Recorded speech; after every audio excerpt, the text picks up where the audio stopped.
Hi guys, welcome back to my channel. My name is Josh, and in today's video I just want to talk about a few quick topics that have just been on my mind recently. And the first of those topics is going to be the fact that Netflix has went ahead and they have canceled Chaos. So for those of you who don't know, Chaos was a Netflix show that was pretty much like a modern take on like Greek mythology. So it was like, what if Greek mythology was still relevant in modern times, and like what if the Greek gods were real? And so personally I really liked the show. I thought it was a good show. It did have its problems, of course, no show is perfect, but what really baffled me is the fact that the show was literally in the Netflix top 10 for 4 weeks and they still decided to cancel it.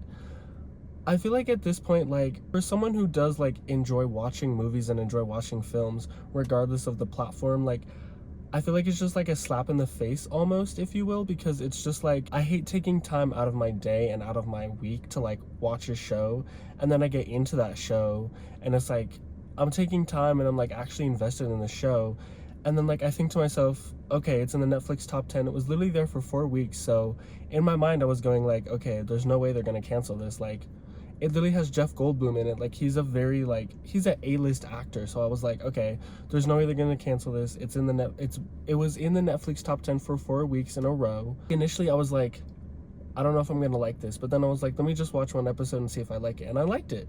So I binged the whole thing, and by the time I finished, it was out of the Netflix top 10, and again, it had been there for 4 weeks. So after I finished it, I was like, oh my god, I can't wait for season 2. Like, yeah, the show did have problems and yeah, it had issues, but I was like, I actually enjoyed the show. Like, I enjoyed the premise and I enjoyed like what they were trying to do, if that makes sense. And so when I saw that article on Twitter that they had canceled it, I thought it was a joke. I was like, no way, you're freaking joking. And it just felt like a slap in the face, because I'm like, why would they cancel that? Like, that show, to me, I feel like when a show is in the top 10, like, that should signal that it's doing good. But apparently just because a show is in the top 10 doesn't mean that it has a big enough audience, I guess, to Netflix. Like, apparently a show can be in the top 10 for 4 weeks and it still not have a big enough audience to garner it getting a second season, which I feel like makes absolutely no freaking sense. Because why even have a top 10 list then? Like, again, I feel like the whole point of a top 10 is like, this is like what's popping off, like this is what everybody is watching. Like, I thought that was the whole point of a top 10 list. So for them to say that, yeah, it was in the top 10 but it didn't garner a big enough audience to get a second season, I feel like that doesn't make sense. Maybe, I guess the reason why it was in the top 10 is because they dropped the entire first season at once. So I guess people like me were binging it, and that's what pushed it into the top 10, because we were just going episode after episode after episode. And so I guess that's how their top 10 page works. I don't know. But anyways, I'm just super pissed, because I'm like, what's the point then? Like, I thought like a show getting in the top 10, especially a show that had been in the top 10 for 4 freaking weeks, I thought that was like a guaranteed, like, yeah, this is getting a second season. But no, like, there are certain shows that were in the top 10, like I think it was 1989 or 1899, that one show by the same people who made Dark. That was in the top 10, but that was in the top 10 for like a week. So that didn't surprise me when they were like, oh, we're not going to go forward with the second season. But again, Chaos was in the top 10 for 4 weeks in a row. So I feel like it doesn't make any sense then, because it's like, why even have a top 10 if you're just going to cancel a show that was in the top 10? Like, I feel like if a show was in the top 10 for like more than 3 weeks, like 4 weeks is like, what, a month? So like, this show is in the top 10 for a whole month. I feel like that should automatically just guarantee it a second season. I don't know what the budget for the film is, but again, Jeff Goldblum and I think the woman who played Aphrodite, I think, or Hera, I don't know, but the woman who played like the goddess of love.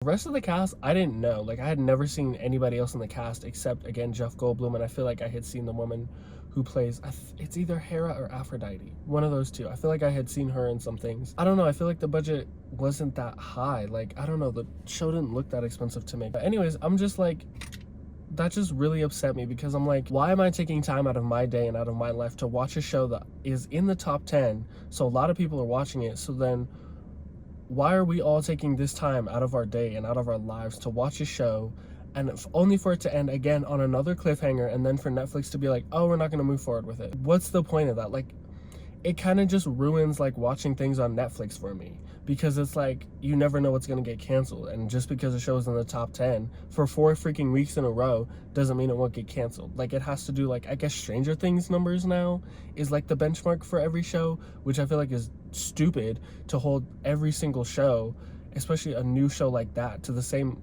bar, to the same standards. Like, I feel like that's dumb. It just really upset me, because like I was actually invested in that show, and like I actually really enjoyed it. Like, yeah, it had some issues. I feel like it set out to achieve a little bit too much for a Netflix show, if that makes sense. But when I saw that, I was just like, are you freaking kidding me?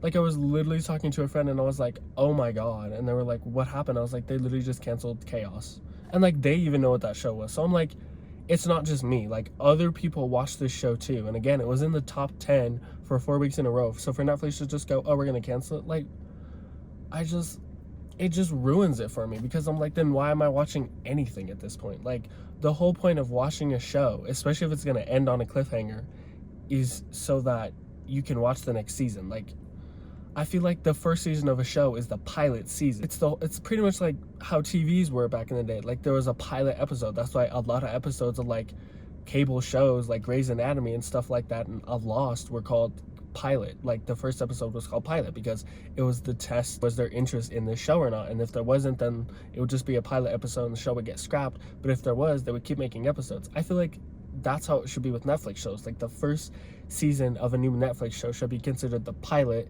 and then if it garners, I feel like being in the top 10 for 4 weeks in a row is good enough, but I feel like if it garners like enough praise, then okay, it should get a second season. But apparently at Netflix, they don't want that. Like, I feel like at this point, they just want everything to be as big as Stranger Things, if not bigger, and if it's not, then they just say, well, cancel it. It just really turns me off from Netflix, because I'm like, then why am I watching anything on your platform? It pissed me off, to be quite frank. It pissed me off. So yeah, the next few things that I wanted to talk about were a little more film related and a little more Hollywood related, just because I do like watching shows and I do like watching movies. So I've been watching Agatha Coven of Chaos, and honestly, I think it's a really good show. Like, I enjoy it. Like, when I first heard of it, I was like, I don't know if I'm gonna like that. But then I was like, let me just watch the first episode and see if it's any good.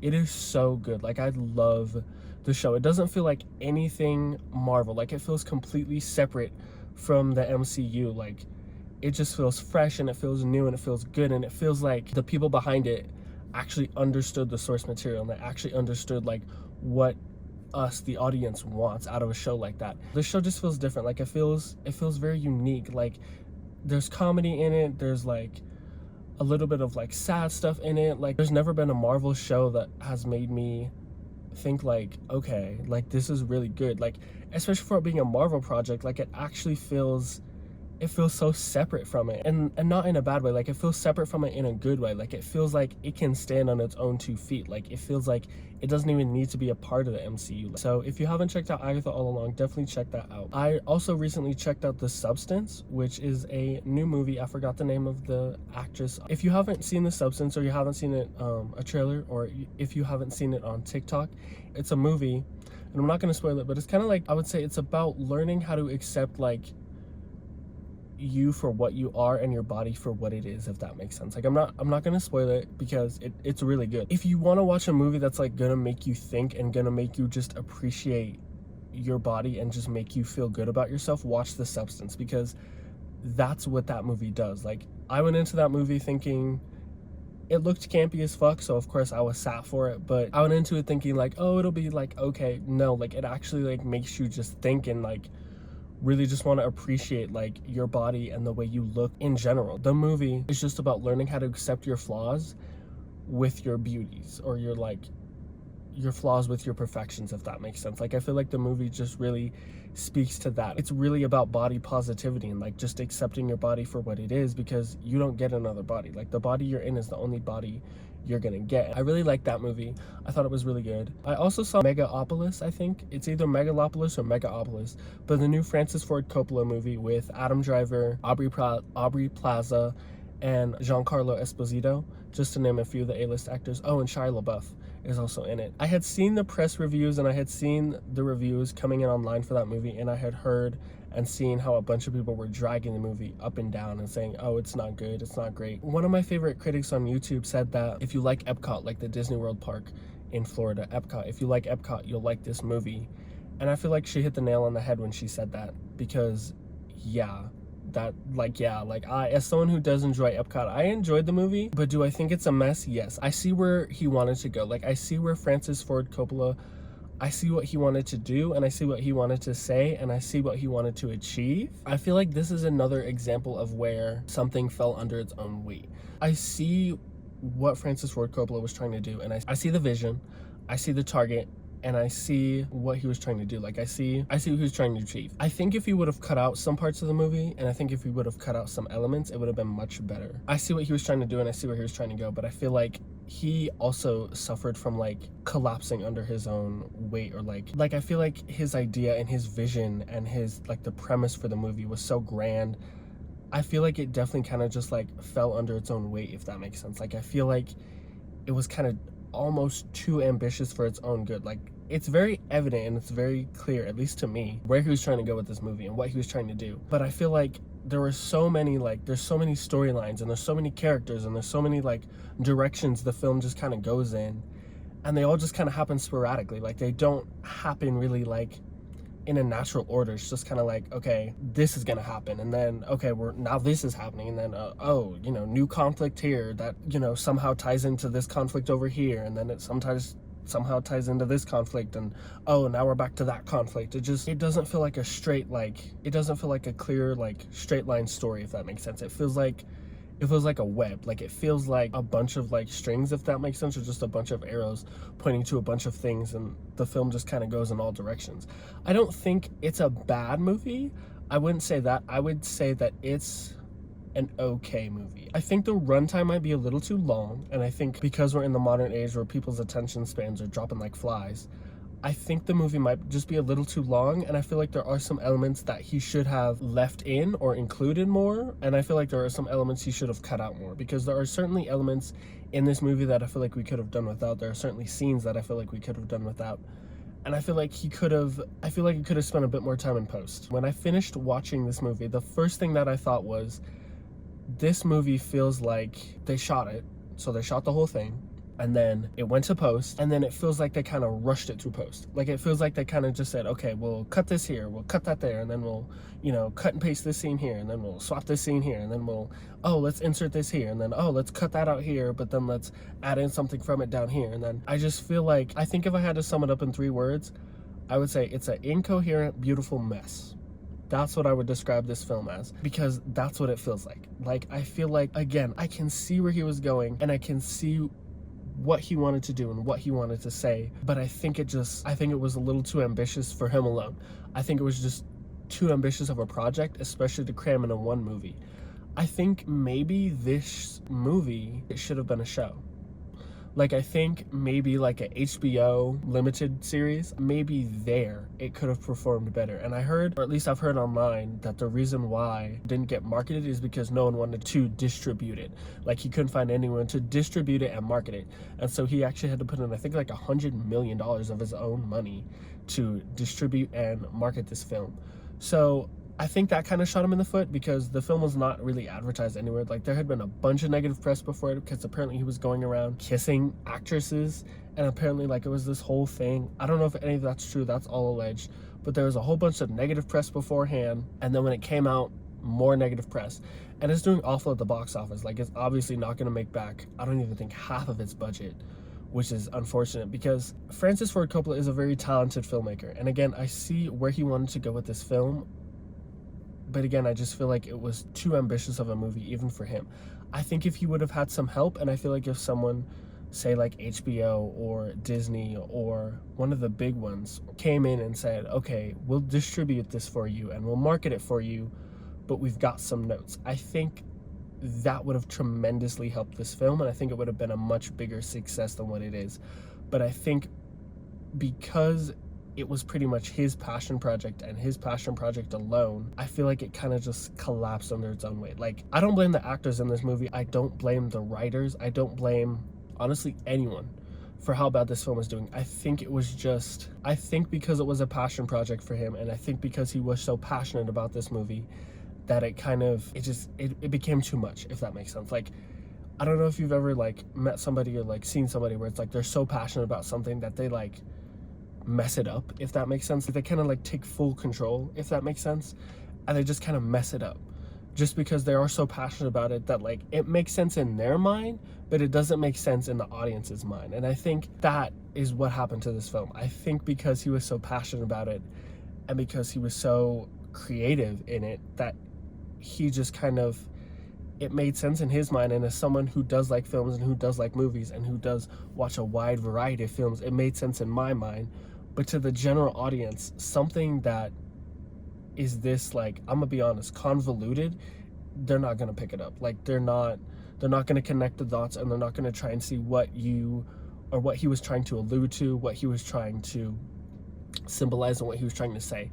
Just because the general audience doesn't watch as many movies as people like me and other film lovers do. Like, I enjoyed the film overall, but I'll say this: if you're not someone who can sit down, I'd say, for 3 hours and just watch a movie or watch a show, and like, of course you can take a break, but if you're not someone who can just sit down and really just focus on it and just really engage with it and try and understand it, this isn't for you. Like, I feel like if you don't watch a lot of films, if you don't watch a lot of movies, then obviously this isn't for you.